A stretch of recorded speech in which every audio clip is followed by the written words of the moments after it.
Welcome. It's the Close the Deal show. I'm your host, Terrence McCray. Every week we bring you business information, tips, and insight from entrepreneurs, business professionals, and inspired individuals from the San Francisco Bay Area and beyond. The Close the Deal show also features public announcements, Entrepreneur Week, and small business owners, as well as nonprofit organizations, which we're going to be talking about today. And if you're looking for strategies to help you in business and educate the public, then you're in the right place. Thank you for joining us today. Ladies and gentlemen, I want to talk to you about something that's important for every human being, whether they're a child or they're adult. And that particular topic is going to reflect today's show, and it's dealing with educators. Educators are a significant impact in how our youth grows, as well as how we see the world and making it a better place. So before I proceed, I would like to show you a video about today's show.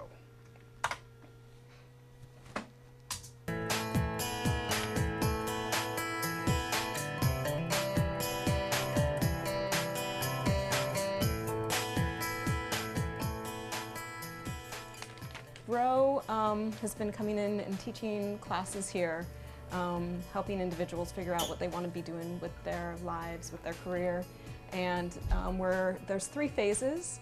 The first is assessment, figuring out who you are as an individual. The second is imagination, thinking about what is possible career-wise, what you might want to do. And the third is management, which is the phase that we're in right now of giving tools to be able to succeed. Like every single time I come to the class is just I don't even know how to explain it. Just like who I am as a person grows and it gets better. So I like all the classes. I enjoy all the classes. If you guys are all the future leaders. If you guys go into the world with this perspective, it will make that world a much healthier place. You'll be able to open people up in ways that they might not even know. That this is a powerful thing to be able to really see somebody. My advice to you all, kind of first thing is, just in general, it's important to hang out with people who lift you up, who are supportive of you, who believe in you. And I think that's one of the things that really helped me kind of get out of the rut that I was in when I was younger. Basically start off as a volunteer. Just figure out all the industries that are kind of relevant to what you want to do long term and try to volunteer your time. I had to do it. Rebecca had to do it as well. She had to basically volunteer her time. I had to volunteer my time. Don't be hesitant to work for free, because you're really talk about humility and talk about opportunity to learn. Once you take away the expectation of working for pay and having that, being able to operate at this level, if you're not at that level and you're working for free, it gives you a full invitation to be at the level that you're truly at, which enables you to learn so much more than having to pretend that you're somewhere that you're not. When you get home, make these each. I would color them so that you can distinguish where it's going. Okay. Right, instead of it kind of getting lost along the way. Yeah. Right. This class personally influenced me by it's just giving me more drive and more determination to do what I want to do in life, and just reassure what I want to do in life, like just be successful, just go to college, taking those right steps to get to where I want to be. So are you willing to do both things? Is check in with yourself, sub yourself out when you need to take one for the team, right? And then reevaluate yourself and how you can be better next time when coach calls you back into the game. I really liked this class because it's really helpful. Even for like having ADHD, it even helps us with structure. And so I liked having the structure and kind of a place to funnel all my ideas and my thoughts, the things that I like, and learning new things at the same time. Actually, this is not just with you guys, but just in the world in general, that the more you can listen to somebody without any preconceived notions, without any kind of judgment, the more you can really see them for who they are, and the more you can reflect back to them who they are, and the more they can grow into who they are.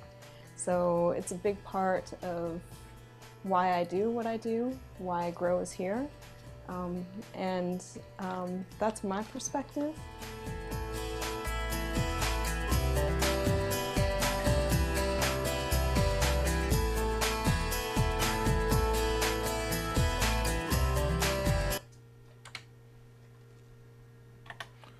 Welcome, ladies and gentlemen. As you just got a interlude as to what G.R.O.W is about, please welcome the executive director and founder of this wonderful organization, Mrs. Nicole Silver. Welcome to the Close the Deal Show. Thank you. It's a pleasure to be here. Absolutely. Nicole, one of the famous quotes in Chinese proverbs is, "Learning is a treasure that will follow its owner everywhere." What motivated you to create such a wonderful program? Oh, there's a couple answers to that. The first answer is, for me, it was really difficult in high school figuring out what I wanted to be doing. I was completely lost. I saw all my friends around me completely lost as well. And I ended up looking at different, like, what color is your parachute, different resources that would help me identify who I was and what I wanted to be doing, but none of it really ended up giving me the answers that I needed. It was all bits and pieces. So, for example, my mom took me to get the strong interest inventory test done, and I was told I should be an airline stewardess, but I had no idea why. I had more questions than I had answers after a lot of the stuff that I had done. And so I personally experienced a disconnected experience of figuring out what you wanted to be doing with your life and what's more important than that. And fast forward to 2008, 2009, I pitched a TV series to BET profiling different successful African American professionals. And it was during the time that Obama came into office, and I had seen the hope and the inspiration in the African American community, and I felt like, let's show these kids all the wonderful opportunities that are out there and people that are doing them. The director of programming of BET loved it, told me to line up people, and during that time the CEO ended up getting fired, and the new CEO came in and ended up wiping out the majority of the staff. So the TV series got shelved. And I sat with the idea thinking, gosh, this is so important. It felt almost like it wasn't something that I wanted to do. It was something that was needed in the world, something I had experienced, something that I saw the community needed. And so I sat with it for a little bit and thought about, okay, well, what do I want to do with this? And the beginning idea of showing different successful African American professionals and inspiration was great, but then it felt like, if I provide this inspiration, it could be like this balloon, like, oh my God, that's amazing, they can do it, but what can I do? I can never be able to do that. So I wanted to take it a step back and show youth that they are able to do different things and who they are, what value it is that they have to bring into the world. And so we created a curriculum to teach individuals who they are, looking at the assessment of all the different parts of who they are, then what careers are possible and expanding their mindset of different careers that are possible. And then from there, what are the tools to be successful? How was the curriculum formulated in a way where you know exactly the issues that one may find themselves that you once were trying to figure out within yourself? How did that come about? Yeah, I mean, through a lot of the experiments that I had to go through and looking at the different resources that were available and out there, it was a process. I mean, we took it somewhat slow in terms of developing the curriculum and how we wanted to lay that out. So we would go into different populations and different age ranges and test the curriculum and iterate on it. The first beginning students, all of them had to give feedback every single class on the curriculum itself, because we really wanted to make sure that it was solid. So was that something through a company, or was that something that you did along with other educators? It was something that I did. We've had incredible volunteers that have been supporting us from the beginning that are a huge, huge part of why G.R.O.W is where we're at now. So it's been volunteer run for the most part, and it was started at a time, I mean, I began G.R.O.W at the same time that I started.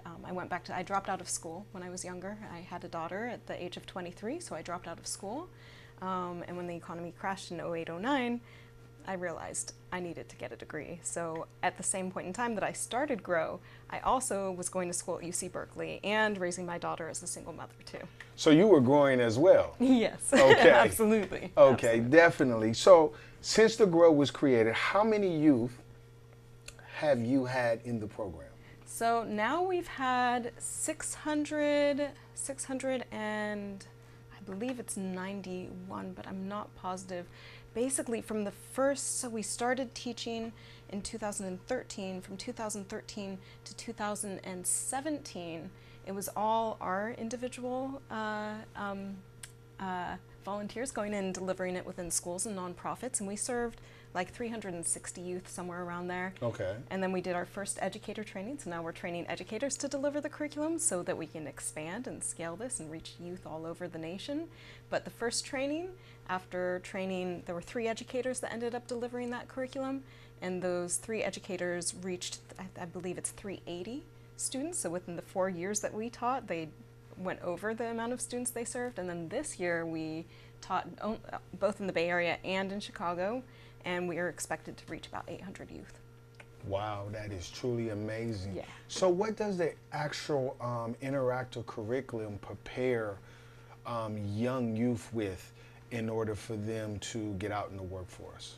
Yeah, by the time that they leave after experiencing our curriculum, they have a really strong idea of who they are and what they value, a strong compass. So it's basically, we're providing them with the tools to understand what is their true north. And from that place, what are careers that can align with it? But it's a framework, so they identify a specific career they want to go towards, but we also know that careers are going to be changing a lot for these kids. And it's said that they're supposed to have 14 careers within their lifetime, but if they have the framework and they have the base of who they are, they can always go back and redefine what type of career it is that they want to enter into. And then at the very end, they end up with a roadmap from where they are to where it is that they want to go. So it's really tangible, helps them through all the different steps and gives them a plan to be successful. So this mentorship is based on volunteers of other educators where the youth, whoever participates in it, do they have a certain time frame? Like, do they start at junior high or high school and expand on where they find themselves saying, you know, I got something out of the program, I want to give back. So how does that work? Where do they start off in junior high or do they start off in high school when they get involved? So we actually have a lot of educators wanting to deliver our curriculum to junior high school students, and some already are. Our curriculum was designed though for high school students and beyond. So we are revamping and revising and creating a new curriculum for middle school so that we can have 2 touch points, one in middle school and one in high school. And so we're training educators that are either in the schools, teachers themselves, or nonprofit educators to deliver it within their institutions. And our target for high school is sophomore, junior year. Sophomore, there's the sophomore slump. There's like a lot of students that tend to drop out around that age. So we're trying to target them because we've seen that our curriculum really helps them engage in school and academics and understand why they're in school, because they have a goal that they've decided for themselves. So having that self-directed guidance and understanding of where they're going definitely helps motivates them. Now, I truly get a full understanding with Grow My Future. Mm-hmm. That to me is an excellent mission for any nonprofit, but specifically yours, perfect. What I would like to know as someone from the outside looking in is, what were your strategies, business-wise, to get that information out there for someone who don't know about it, who's sitting at home, playing video games, who's walking around the neighborhood and not sure where they see themselves at 5 years from now, instead of hanging out in the area where they live at, doing nothing? Mm-hmm. Where do you find the techniques to learn how to, hey, this is what we're doing over here, this is a great opportunity? Mm-hmm. Where did you learn how to develop that? The outreach side of things? Correct. Yeah, I've been kind of learning by the seat of my pants. Okay. It's definitely, because my background is not necessarily in education. Now, we've had incredible educators from all over the nation actually working with us in the curriculum development, but this whole outreach to educators, it's new. In fact, we're looking for representatives both in the Bay Area and Chicago, and then once we start expanding nationally, to talk to administrators and connect with them around our programming. A lot of it has been word of mouth. A lot of it has just been hustle. and just throwing darts at the dartboard, like emailing the education, the mayor, who's in charge of education for the mayor, for example. Okay. Or when I was in Chicago, I just walked down to the mayor's office because the mayor has the Learn, Plan, Succeed initiative where all high school students have to declare what they're going to be doing by 2020, so we fit it within what it is that they're trying to achieve. Or just emailing directly to different high school principals, or finding different people within districts that are connected to career and college readiness. So stuff like that. Well, for someone who's been doing this for quite some time, how do you get the volunteers to devote their time to where, finding the actual people to get this information out to? How do you luck up and meet someone that's willing to devote such time? Yeah, we are so fortunate. Our volunteers, I really feel like our team is one of our biggest strengths. We have the most incredible people working with us. Most of them have found us through Volunteer Match or internships or Benevity. There's a bunch of different websites for nonprofits that can do recruiting of volunteers, but the hard part that I found, so we were a part of LinkedIn for Good's beta of connecting volunteers with nonprofits, and it was the first time that I had ever dealt with having a bunch of applicants come in, and it was a learning lesson, to say the least. Okay. We had a lot of people come in, but then they just fall off. So now we have more of a rigorous way in terms of screening volunteers to come in. So they have to do a questionnaire, a task challenge, and then an interview, and then an agreement. Okay. Yeah. That sounds excellent. So for anyone that's actually watching the show, here are some tips for you to understand when you do a volunteer program, actual ways that you can go about making sure that you get the right volunteers. So pay very close attention. So my next question to you, Nicole, is, what organizations right now is G.R.O.W partnering with in order to expand its service? Yeah, so we trained in 2017. We trained educators from Big Brothers Big Sisters, Ripple Effect 2020, which is here in San Francisco, and then educators at San Lorenzo Unified that all delivered our curriculum in 2018. Actually, all three of them are continuing on with our curriculum, which says that they really value what it is that we have to offer. And not only that, Big Brothers Big Sisters trained another person, and same with Ripple Effect. So now they've got more people actually teaching our curriculum. And who else are we partnered with? Oakland Unified is we've got a couple schools in Oakland that are delivering our curriculum. And Chicago, CPS, Sullivan High School in Chicago, all their sophomores, every single one of them is going to be going through our curriculum as well, which is very exciting. And they're going to do like a presentation fair afterwards. So we have a number of different organizations. We've worked with other orgs too, such as Boys and Girls Club, Berkeley Youth Alternatives, Boost. So there's been a number of them. I'm sure I'm not mentioning some, which I apologize if I haven't Well, mentioned. these are notable organizations, so ideally anyone that chooses to look further into G.R.O.W's organization, they can find out a lot more on your website, correct? And what is that? growmyfuture.org. Absolutely. So my next question for you is, what is next for G.R.O.W? Next for G.R.O.W is actually quite exciting. We're looking at really scaling. So we want this curriculum to be in high schools and nonprofits throughout the nation. We do a one-day training, and then we have an online training platform that has videos saying exactly how to deliver the curriculum in under 10 minutes. It makes it super easy for educators because the curriculum is introspective or interactive, making teachers a facilitator of the experience. You have a one-day training. So anybody can do this training? You have to be an educator in a school, or you have to be an educator in a nonprofit. So, okay, if you're an educator in a school and you have to be an educator in a nonprofit, right? That is allowing them to do more than just put your information out there. What is it also allowing them to do? Teach their students, have all of their students go through the curriculum. So it's wow. yeah. That is amazing. Yeah, thank you. truly amazing. So you're providing a tool that helps them better be in class, because I recall you telling me that there aren't enough counselors in school. Correct. The national average is 491 high school counselor, 491 students to one high school counselor. Wow. Yeah. In California, it's 822 to 1. Wow. So this curriculum helps them do what based on that survey?